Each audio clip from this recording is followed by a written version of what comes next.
Welcome, everybody. Doug and Aleya again for another session on things that we think about. And in this session, we thought we would talk about ground rules. And you're thinking, whoa, what are ground rules? Imagine a situation where you have to have a difficult conversation, either with one other person or you're moderating a group discussion where the topic is going to be likely to get people agitated, maybe even angry. One of the ways that you can create safety in all of your conversations that are going to be challenging is to get everybody to agree to a set of ground rules ahead of time that then provides rails, if you will, guardrails, for the conversation to make sure that it doesn't get out of control. So when I'm mediating, the ground rules that I use are these. There are 6 of them. Ground rule number 1, you agree that one person speaks at a time without interruption. And sometimes I elaborate on that and I'll say something like, you're going to hear things that you really don't like. You're even going to think the other person's lying to you and lying to me. It doesn't matter. Take notes of what you disagree with, but do not speak until it's your turn. Ground rule number 2, you agree to reflect back what the speaker in front of you said, and if you can, you want to reflect both the essence of what they said and the emotional experience they had while they were saying it. And I know that's a difficult one, and I'll help you with that as we go along. Ground rule number 3, I want you to speak the truth from your heart and your mind. Truth is very, very subjective. And everybody has a different perspective on what their truth is. But what I really want you to do is to speak from your own truth without dissembling or omitting anything, and just speak to how you see things. Ground rule number 4 has to do with respect. And that means you're going to respect me and the process and each other with the words you use, your tone of voice, your body language, and your facial expressions. So, for example, if I roll my eyes like that, that would be disrespectful. So you want to be conscious of how you are appearing to other people so that you're showing respect all the time. And finally, ground rule, I guess there are 5 ground rules. Ground rule number 5 is the process has to be fair. The conversation has to be fair. And if at any time anybody feels that the process is not fair, then call it out. And what we will do is deal with the problem right then and there. But what would be really unfair is to have a conversation and at the end have people walk away saying, you know, that guy Doug Knoll, he was really unfair. That would be unfair to me. So those are the 5 ground rules. It's one person speaks at a time, you agree to reflect back, you're going to speak the truth, you're going to show respect, and the process is going to be fair. Now, why do you do this? When you have these ground rules and everybody agrees verbally, yes, I agree to that ground rule. When everybody agrees to that ground rule, you now have an emotional safety net in which a difficult conversation can occur. And if a violation occurs, which almost always happens, once you've got the commitment to the ground rule, it's really simple to deal with the violation. Rather than say to somebody, boy, that was really disrespectful. Who the heck do you think you are? You simply ask a recommitment question. So you would ask somebody, I'd ask Aleya, what's your commitment to ground rule number 4, being respectful right now? And I'm going to ask Aleya to recommit to being respectful. And most of the time, that's what people will do. They'll say, oh, I'm sorry. Yes, I'm committed to being respectful. Every now and then, and not very often, maybe 1 out of 1,000, people are so angry and upset that they can't commit to being respectful or they can't commit to the ground rule, and they get up and leave. And that's okay. I'd rather have them leave and have the conversation be put off for another day than to have somebody feel that the ground rule is somehow constraining them and they cannot commit to it. And that's how we keep things under control and create safety. And you'll find that you can use these ground rules or other ground rules that may work for you, but as long as they're simple and everybody understands them and everybody agrees to them, it's a really powerful way to set up what could be difficult conversations. Aleya?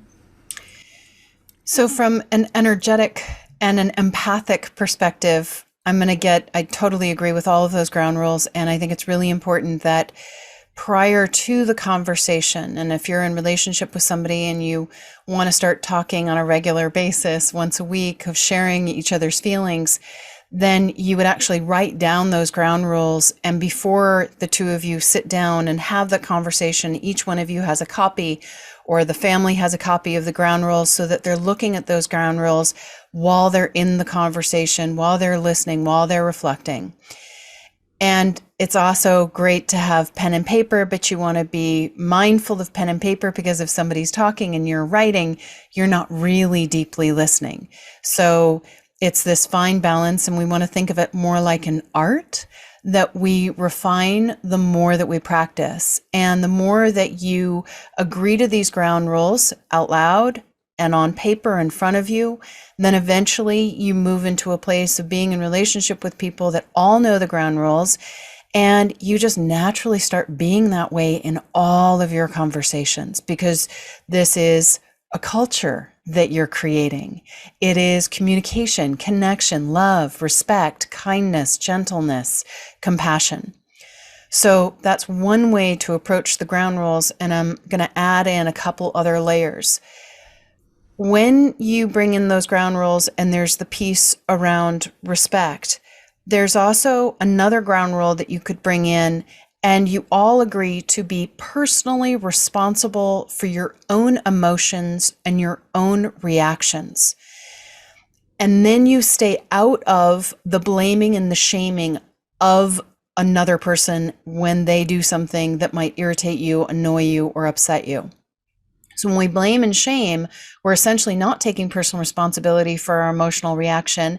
We're saying, it's really disrespectful when you leave your socks on the floor. And God doesn't leave his socks on the floor, but it's really disrespectful when you leave your socks on the floor and you just make me feel like I'm just your servant.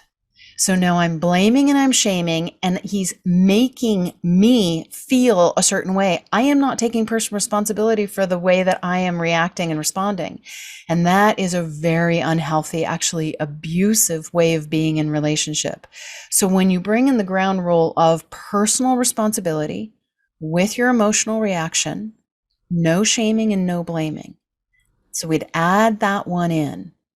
And then did you want to jump in? Yeah, let me jump in there. So the way you want to frame that, let's take Aleya's example, and the issue is leaving clothes on the floor or socks on the floor. So what you would say is, when I come into the house and see socks or dirty clothes on the floor, I feel deeply disrespected, because I really honor a clean and tidy house, and I get really upset and resentful when I see stuff on the floor that I don't feel should be there. See the difference between that and saying, when you leave your stupid socks on the floor, I just feel, you just totally disrespect me. Why can't you pick your stuff up? You're worse than a 3-year-old. What's the difference between those two statements? The second one is the blaming, shaming. The first one is taking responsibility for my own feelings. I'm only talking about the behavior that's causing me to feel upset. I'm not blaming the person. I'm just looking at the behavior. And that's the difference between taking personal responsibility for your own emotions and putting the emotional blame onto somebody else. And then I'm going to bring in another slightly more advanced layer to that one, of when someone does something and you have an emotional reaction and you're taking personal responsibility for your emotional reaction, recognizing that your emotional reaction is your mechanism for spiritually growing, awakening, evolving, becoming more connected, more empowered, in greater degrees of integrity. This more advanced move would be, and I get really triggered, I get really upset, I feel really deeply disrespected. So now I have to look at, where in me am I disrespecting myself?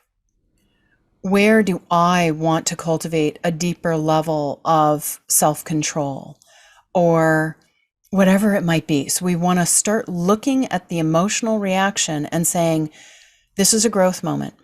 How could I use this growth moment, instead of blaming and shaming, making it somebody else's fault? Why am I getting so triggered? What is it that I'm wanting to shift inside myself so that when this situation happens, I'm neutral, I'm compassionate, I'm kind, I can hold appropriate boundaries, I can ask for my needs, but from a place of neutrality, not triggered. So that's a much deeper conversation, way more advanced. And I do talk about it in the Empowered Empath course and the other work that I do. But really start looking at the emotional reaction, personal responsibility. And then, not to get too out there, but from my perspective, we do live in a multidimensional reality. And you have an imagination. And that imagination gives you access to another dimensional plane where conversations can begin to happen before they have happened in the physical dimension. So anytime you want to have a conversation with somebody, whether it be a tenuous, challenging conversation or a really sweet, loving conversation, intend, invite, imagine some part of you on a higher floor beginning that conversation in a really beautiful, safe, loving, respectful way, ironing out the kinks, coming up with a script, sitting across from each other, receiving appropriate information, reflecting and pondering, maybe even sitting with angelic guides, whatever works for you. Rehearsing, pondering, reflecting, way up high, far beyond the mind. And then when you do come into the space with the person for the conversation, there has been prep. You have prepared, you have reflected, you have invited them to move into an energetic space silently without them even knowing it, to the degree that they choose, so you're not overriding their free will and choice, to reflect upon what is truly being asked for that somehow supports everyone's greatest happiness. So anytime there's something that's a little bit tense, could create some upset, prep the conversation before you have it in the physical dimension. And then one last piece, and then maybe we complete, and it's what I call the Buddha bubble. So when you are wanting to talk with somebody, and it might be like, hey, Doug, I really would like to cultivate an even deeper level of connection with you, greater intimacy. Would you be willing once a week or once every 3 or 4 days to sit down with me for 5 minutes, 10 minutes, and I'm going to move into the Buddha bubble, and I'm just going to hold a space for you to reflect upon all of your feelings, all of the stuff that's been coming up for you, and I'm just going to validate your process of you're feeling really frustrated, or you're really excited, or you're kind of scared, or you're afraid. But before we do that conversation that builds deeper levels of intimacy and a safe space of being able to share information, I'm going to go into the Buddha bubble. And when I'm in the Buddha bubble, I'll move into the Buddha bubble and I'll say, okay, I'm in my Buddha bubble. Go. You have the floor. You get to talk and just process, and I'll just validate your experience, always with statements of you are feeling. I'll be watchful of my tone, being very respectful, very compassionate, very kind, because I'm an empath. I can imagine, wow, what that would be like for you. I'm going to stay out of the fixing. There's no fixing, no need to fix, just hold space for the emotional experience. So you can bring in the Buddha bubble, validating the emotions, affect labeling the emotions, holding a safe container for somebody to have their emotional experience, while you also keep in mind all of those other ground rules. Yeah, it's worth always putting out there the reminder that emotions are not there to be fixed. Right. It's information, it's data. But it's not your job to fix other people's emotions. It's your job to reflect back those emotions to the person who's emotional or having the emotional experience so they can process their emotions more efficiently. And hold a safe space for them to have them. And hold a safe space. So let's recapitulate, and then we'll call it a close. And that is that if you're going to have any kind of difficult conversation, one of the things that you want to consider is structuring the conversation through the use of ground rules. And there are 5 of them. One person speaks at a time. You agree to reflect back thoughts and feelings. You agree to be truthful from your heart and your mind. You agree to be respectful with your words, tone of voice, body language, facial expressions, and the process is going to be fair. And then Aleya talked about the more advanced work that you can do to prepare yourself for these conversations. And if you engage in this very simple practice, it seems a little unusual to have rules around conversations. But if you engage in this very simple practice, you'll observe, like Aleya said, that over a period of time, when the rules become normative, they just become the way you are, you'll find that your conversations will be much, much easier, more gentle, more graceful, more compassionate, especially when you get into difficult stuff. So I think that's it. Have a wonderful evening.